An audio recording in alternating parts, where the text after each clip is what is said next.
नमस्कार साथियों, स्वागत है एक बार फिर आपका हमारे इस YouTube चैनल में। हम अध्याय 2 बहुपद की प्रश्नावली 2.3 का अध्ययन कर रहे हैं। पिछले वीडियो तक हमने प्रश्न क्रमांक 1 के तीनों भागों का हल जो है वीडियो के माध्यम से दिखाया था। आज के इस वीडियो में हम प्रश्नावली 2.3 के प्रश्न क्रमांक 2 के हल की शुरुआत करने जा रहे हैं। लेकिन उससे पहले यदि आपने इस चैनल को सब्सक्राइब नहीं किया है, नीचे जो सब्सक्राइब लिखा आ रहा है वो अगर लाल रंग का है तो उस पर एक बार ज़रूर क्लिक कर दीजिए। तो शुरू करते हैं प्रश्न क्रमांक 2, जो कि हमें दिया हुआ है कि पहले बहुपद से दूसरे बहुपद को भाग करके, यानी कि हमें जो पहला बहुपद दिया हुआ है पहले भाग के अंदर t² - 3, दूसरे बहुपद में इससे हमें भाग लगाना है जो कि है 2t4 + 3t³ - 2t² - 9t - 12। अर्थात हमें इस बहुपद में इस पहले बहुपद से भाग लगाना है। और जांच कीजिए कि साथ में हमें ये भी जांच करनी है कि पहला बहुपद द्वितीय बहुपद अर्थात दूसरे बहुपद का गुणनखंड है क्या। हमें जांच करनी है कि ये गुणनखंड है या गुणनखंड नहीं है। जैसा कि हम इस बहुपद का भाग लगाने वाले हैं, अर्थात जिस बहुपद में भाग लगाना है उसको हमने अंदर लिख दिया है और इसमें t² - 3 से हमें भाग लगाना है। तो भाग लगाने के लिए हमारी जो प्रोसेस है, जो प्रक्रिया है, उसको हम अपनाते हैं। और सबसे पहला पद इसका जो है जिसमें हम भाग लगा रहे हैं वो है 2t4।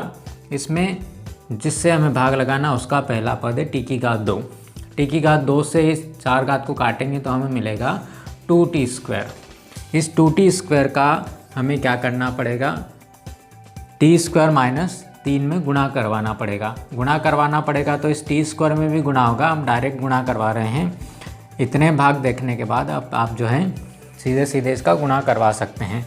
माइनस अगला पद जो मिलेगा 3 दूना 6 और t2 मिलेगा, तो उसको कहाँ लिखना पड़ेगा, हमें t2 के नीचे ही लिखना पड़ेगा। तो -3 दूना 6 और t2। अब क्या करना है, हमें इसको घटाना है। घटाने के लिए चिन्ह परिवर्तित कर देते हैं। इसका नया चिन्ह जो मिलेगा हमें माइनस मिलेगा और एक का प्लस मिलेगा। यहाँ पर हम घटा रहे हैं इसको, तो ये कैंसिल हो गया। यहाँ पर जो हमें पद मिला है उसको हम नीचे ऐसा कैसे लिख दें, 3 t3 और माइनस के 2 हैं, प्लस के 6 हैं, तो कितने बचेंगे हमारे पास में, प्लस के 4 t² यहाँ बच जाएंगे। और बाकी जो बचे पद हैं उनका आप ऐसा का ऐसा नीचे लिख दीजिए, -9t और -12।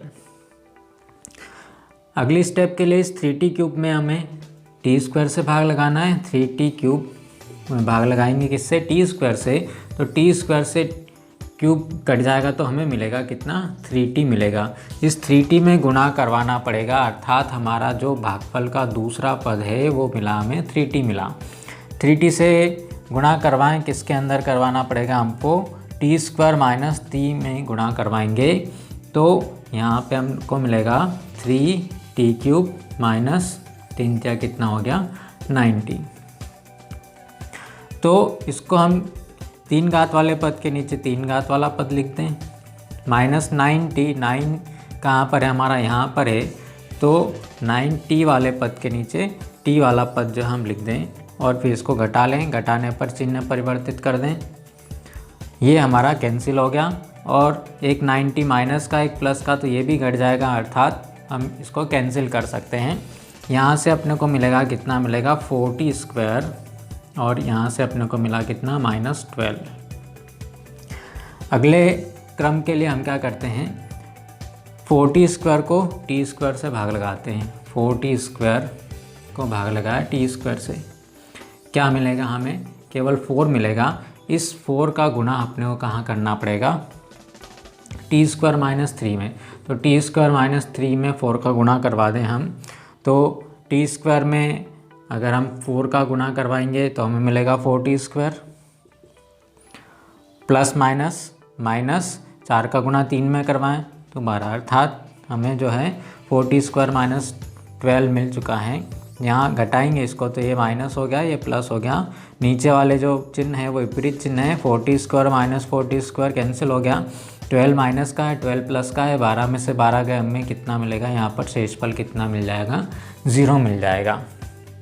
अब जब हमें शेषफल मिल गया तो ये हमारा पहला जो भाग है इस प्रश्न का वो हो गया है कि हमने पहले बहुपद से दूसरे बहुपद को भाग लगा दिया है। जब भाग लगा दिया है तो हमें ये जो भाग मिला है इसको हम क्या बोलते हैं, भागफल बोलते हैं। तो ये हमें भागफल मिला। चाहे तो हम यहाँ पर लिखते हैं साइड में कि यहाँ पर हमें जो इस प्रश्न के लिए भागफल जो प्राप्त हुआ है भाग लगाने पर वो हुआ है 2t² + 3t + 4, और जो शेषफल प्राप्त हुआ है वो मिला है हमको 0।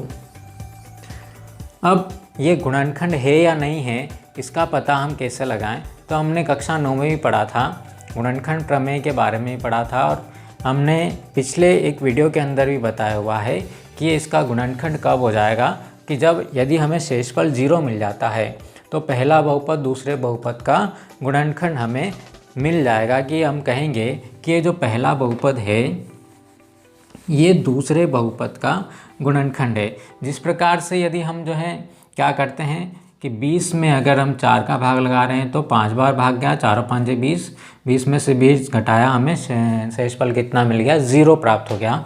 तो हम यहाँ पर इस विभाजन एल्गोरिथम से क्या लिखते हैं, भाज्य बराबर भाजक, भाजक कितना था 4 गुणित भागफल कितना प्राप्त हुआ 5 और शेषफल कितना हो गया 0। अर्थात 20 को हम कैसे लिख सकते हैं, 4 × 5, यानी कि हम कह सकते हैं कि ये जो 20 है ये 4 और 5 के 2 गुणनखंडों के रूप में हमें प्राप्त हुआ है। अर्थात 4 और 5 इस 20 के 2 गुणनखंड है। ये ऐसा कब हुआ कि जब हमें शेषफल 0 प्राप्त हो गया।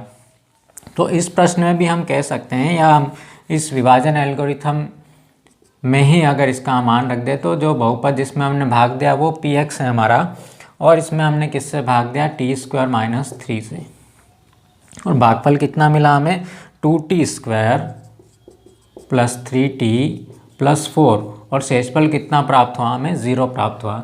यानी कि हमारा जो बहुपद था उसको हम इन 2 गुणनखंडों के रूप में लिख पा रहे हैं, क्योंकि इसमें 0 जोड़ने से हमें यही पद प्राप्त होने वाले हैं कि हमारा जो बहुपद था उसको हम यहाँ कितने गुणनखंडों के रूप में व्यक्त कर दिया, इसको 2 गुणनखंडों के अंदर तोड़ दिया।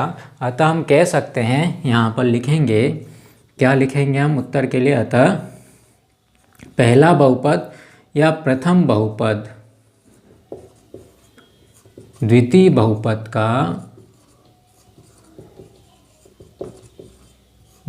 बहुपद का गुणनखंड है। क्योंकि जब भी हमें शेषफल अगर 0 मिल जाता है तो हम क्या बोल देंगे कि पहला बहुपद दूसरे बहुपद का गुणनखंड है। इस वीडियो में इतना ही, मिलते हैं अगले वीडियो में इस प्रश्न के दूसरे भाग के साथ। यदि आपको वीडियो पसंद आया हो तो इसे लाइक कीजिए, शेयर कीजिए, और यदि चैनल को आपने अभी तक सब्सक्राइब नहीं किया है तो सब्सक्राइब जरूर कीजिए। धन्यवाद।